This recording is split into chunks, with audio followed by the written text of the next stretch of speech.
Hey everybody, it's me, Angel Benton, and it is time for another edition of Angel Sudsy Recap, where we delve into the world of daytime television and we do a few reality shows on the side for now. And one of those actually the last reality show that we're doing is Below Deck Med.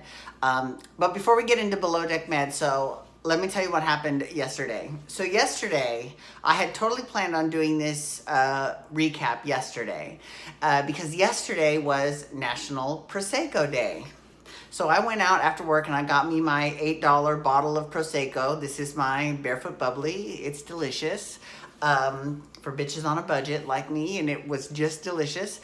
So the whole point was I was going to pour a glass of Prosecco and cheers to Hannah Ferrier, because she always deals with it. But to be perfectly honest with you, in those boats on the Med, they probably deal more with champagne than they do Prosecco. But whatever, I'm sure she enjoys Prosecco. I don't know why I think of her when I think of Prosecco, but whatever. I was gonna cheers to her. So I had it all set up. I was gonna do this, and then I came home from work, and I had about an hour before I went to the movie theater, and so I watched an episode of Days of Our Lives instead, and I was like, I'll do the recap when I get back. And then I went and saw this movie. Oh my God. So you know how the last couple weeks usually on Mondays they have some anime movie playing. Like the last 2 weeks they've been Sailor Moon movies, which you know I love. This week they had a movie, and I can't even do it justice. Like, it's called Grave of the Fireflies, and in Japanese it's called Hotaru no Haka, and it's a Studio Ghibli movie, but it's not a Hayao Miyazaki movie, and it's actually 30 years old. It came out in 1988. No, I think the guy that did it, his name was Isao Takahata. I'm not quite sure, but it was fucking genius. So it was packaged with My Neighbor Totoro, which is what Hayao Miyazaki did. So they put those two and they sold it as a double feature. Let me tell you, this movie was within the first 5 minutes. Okay, so Sailor Moon R, I got a little weepy a lot during Sailor Moon R, right? So, that was okay. Then Sailor Moon S, I got a little weepy towards the end. Sailor Moon Super S, I didn't get weepy until I started leaving the theater, and then I got a little emotional as I was leaving the theater. This movie, literally 5 minutes in, and I am just a fucking mess. And I was trying to hold it together too, because this movie was a lot more crowded than it was at the Sailor Moon gotta keep it together,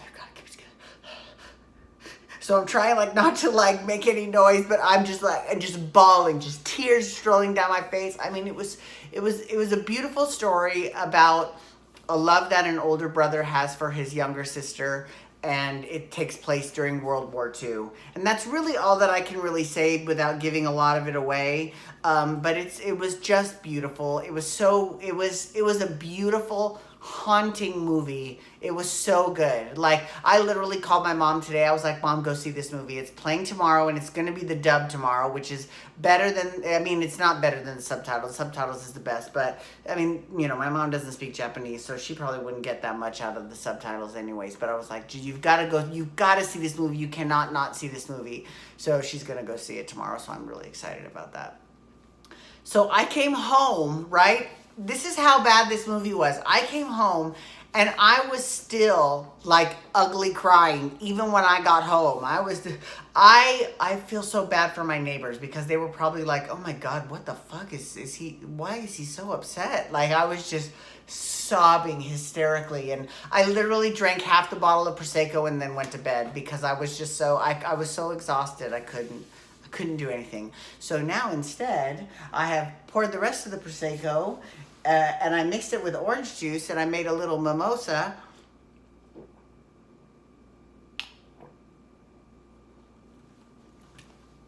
Delightful.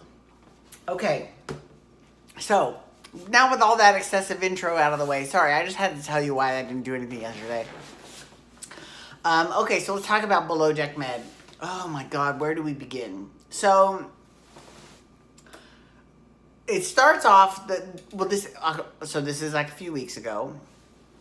So the episode started off with Sandy yelling at Hannah about breakfast service, and then Hannah runs off and says, I'm trying my best and I don't want, So Jennifer Berman ends up leaving the boat. She leaves a decent tip. It's not that great, but it's, it's 12,000 euros, which, I mean, I don't know. I'm used to like the $25,000 tips that they leave in the Caribbean. So this 12,000 euro was kind of like, and that's your friend. So I don't know. Okay, but anyways, so they split it up, but Sandy came down on Adam and the interior because they did a horrible job with service, right? So then Sandy calls Adam up to her cabin. Well, not her cabin, like I don't want to say the roost, but where she, pilots the boat from, where she can see like the ocean and shit, right? So she calls Adam up there and she's like, here's the thing. Don't take it personal if I have criticism. I need a man to just say, yes, okay, and then that's it. You don't have to take it so personally every single time. It's not personal. And he's like, well, if I got the orders on time, it would have been fine. But the interior crew, and Hannah was right outside listening. Ooh, bitch, she was fit to be tied. But you know what? She's very mature because she was like, I am going to pick and choose my battles with Adam because last year, and this is why I'm surprised that Adam is back. Don't get me wrong. I'm sure he's a great chef, and the food that he made during that last charter did look outstanding. But, he was constantly taking digs at Hannah last season. And even Captain Sandy saw, when he told her that she was serving up resting bitch face to the customers. And Sandy was like, whoa, because he didn't know Sandy was there. So this time now, he doesn't know that Hannah heard every single word. She's like, I'm just going to pick and choose my battles because, for him to throw the interior under the bus. Here's how it should have played out, actually, to be honest with you. This is how it should have happened. If, for whatever reason, Adam didn't get shit on time from the interior, let's say it happened, right? Because Hannah herself was doing provisioning for the next charter, and then Brooke and Casey were doing breakfast. So if he had a problem with service, he, as a man, should have gone to their boss, Hannah, and said, this service this morning, it has to be better because it was not good. I didn't get anything in time. I didn't get any of the orders on time. It was really frustrating. And can you please just have a word with your girls and make sure that they know how important it is, That's how a man would have handled it. And then when Captain Sandy he would have just said, okay, done, got it. You know what I mean? So it was kind of a little bit weaselish, the way he kind of threw the interior under the bus and then never ever told them that he was upset with them or that he was.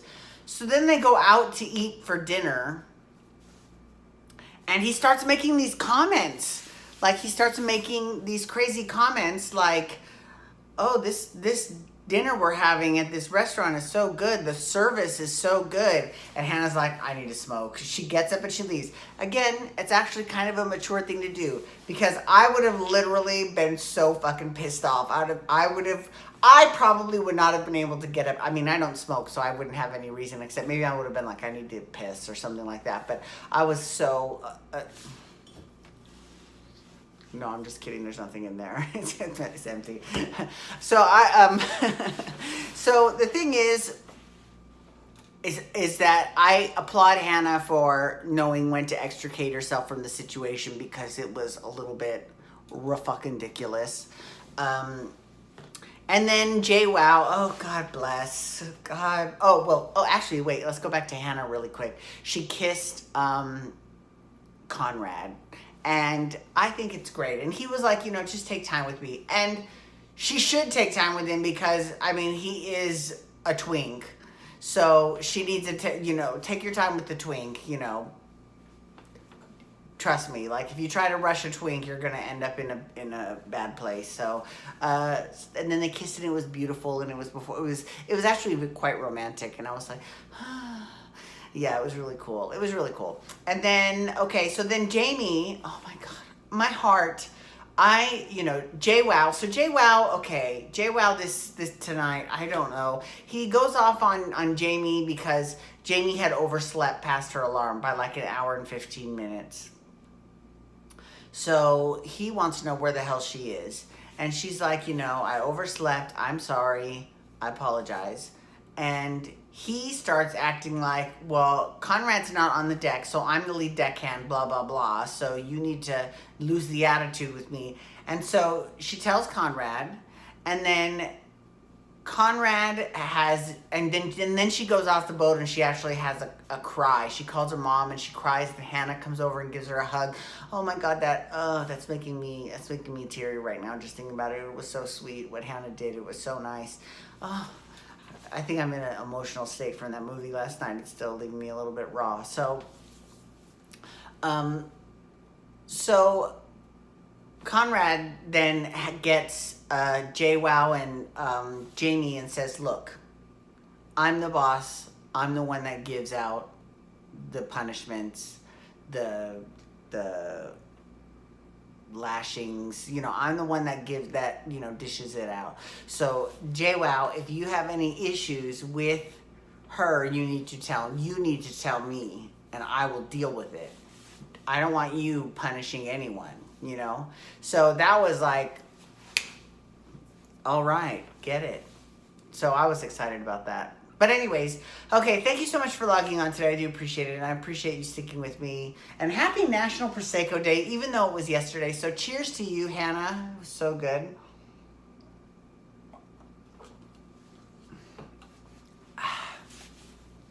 Please feel free to follow me on Twitter, Instagram, and Snapchat at Angel Benton. You can hashtag Below Deck Med to talk Below Deck Med, or you can also hashtag Indoor Boys, because I'm doing that one next. It's an online series. I'll tell you all about it next episode. And you can hit that subscribe button on my YouTube channel to get my YouTube videos sent to your email inbox every single day. All right, everyone, have a great day. Peace out. Wubba, wubba, wubba. Why do I do this? Because it looks like Richard Nixon. I should just do one. Wubba, wubba. Wubba, wubba, wubba.